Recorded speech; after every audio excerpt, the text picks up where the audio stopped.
गणपतीला दुर्वा का वाहतात? पौराणिक कथा.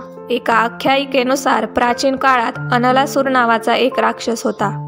त्यामुळे स्वर्ग आणि पृथ्वीवरील सर्व लोक त्रस्त झाले होते. तो इतका भयंकर होता की ऋषीमुनींसह सामान्य लोकांनाही जिवंत गिळायचा. या असुरामुळे त्रस्त होऊन देवराज इंद्रासह सर्व देवी देवता आणि ऋषीमुनीसोबत महादेवाकडे प्रार्थना करण्यासाठी पोहोचले. त्या सर्वांनी महादेवाकडे प्रार्थना केली की त्यांनी या राक्षसाचा वध करावा. तेव्हा महादेवांनी सर्व देवी देवता आणि ऋषीमुनींची प्रार्थना ऐकून त्यांनी सांगितलं की अनलासुराचा अंत फक्त गणपतीच करू शकतात.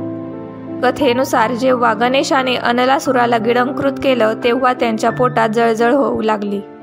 अनेक प्रकारचे उपाय करण्यात आले, पण गणेशजींच्या पोटातील जळजळ शांतच होत नव्हती. तेव्हा कश्यप ऋषी यांना एक युक्ती सुचली.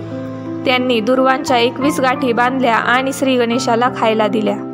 जेव्हा गणेशजी यांनी दुर्वा खाल्ली तेव्हा त्यांच्या पोटातील जळजळ शांत झाली. तेव्हा भगवान श्री गणेशाला दुर्वा अर्पित करण्याची परंपरा सुरू झाली. गणेशजींच्या पूजेत याचं मोठं महत्त्व आहे. दुर्वांमुळे पोटातील जळजळ तर कमी होतेच, त्याशिवाय अनेक प्रकारच्या आजारांमध्येही यामुळे आराम मिळतो. त्यामुळे आयुर्वेदातही याला मोठं महत्त्व आहे.